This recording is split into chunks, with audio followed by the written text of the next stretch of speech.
ചില കാര്യങ്ങൾ നമ്മൾ ദിവസവും ചെയ്യുമ്പോൾ ഒരു ചെറിയ ബോറടിയൊക്കെ തോന്നാറുണ്ടല്ലേ? അങ്ങനെ തന്നെയാണ് രാവിലത്തെ ബ്രേക്ക്ഫാസ്റ്റും. എന്നും ഉണ്ടാക്കി ഉണ്ടാക്കി ചില ദിവസങ്ങളിൽ ഞാൻ മടി പിടിക്കാറുണ്ട് കേട്ടോ. പക്ഷേ എന്നാലും ഉണ്ടാക്കാതിരിക്കാനും പറ്റൂല.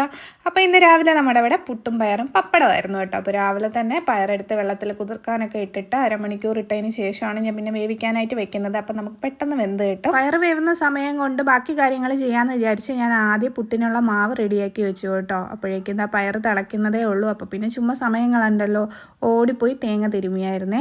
അത് കഴിഞ്ഞിട്ട് വന്നപ്പോഴത്തേക്ക് ഇനി കുറച്ചും കൂടെ പയർ വേവാനുള്ളത് കൊണ്ട് പാത്രം കഴുകാമെന്ന് വിചാരിച്ചു. ആ സമയത്ത് എൻ്റെ കണ്ണിൽ എന്തോ പോയതാണ് നിങ്ങൾ കണ്ടത് കേട്ടോ. ജോലികളെല്ലാം പെട്ടെന്ന് പെട്ടെന്നാക്കിയാൽ അത്രയും നല്ലതല്ലേ. അപ്പോൾ പാത്രം കഴുകി കഴിഞ്ഞപ്പോഴേക്കും നമ്മുടെ പയർ ഏകദേശം വെന്തിട്ടുണ്ട് കേട്ടോ. പിന്നെ അതിലോട്ട് കടുക് വറുക്കാനായിട്ട് ചട്ടി എടുത്ത് വെളിച്ചെണ്ണ ഒഴിച്ച് കടുക് വറുത്ത് നമ്മുടെ പയറിലോട്ട് ചേർത്തിട്ടുണ്ട്. അങ്ങനെ പയർ റെഡിയായി.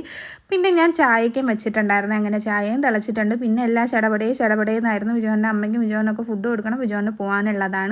അതുകൊണ്ട് തന്നെ പെട്ടെന്ന് തന്നെ പുട്ടും പപ്പടവും ഒക്കെ റെഡിയാക്കി അവർക്ക് കൊടുത്തു. അതിന് കഴിഞ്ഞതിന് ശേഷമാണ് ഞാൻ കഴിക്കുന്നത് കേട്ടോ. എനിക്ക് കുറച്ച് സമയം ഇരുന്ന് മൊബൈലൊക്കെ നോക്കി ആസ്വദിച്ചിരുന്ന് ഫുഡ് കഴിക്കാനാണ് ഇഷ്ടം കേട്ടോ. അങ്ങനെ നല്ല ചൂട് പുട്ടും കടുക് വറുത്ത പയറും പപ്പടവും കൂടെ കൂട്ടി ഒരു പിടി പിടിച്ചു. അപ്പോൾ ഇന്ന് ഇത്രയേ ഉള്ളൂ. Tata bye bye.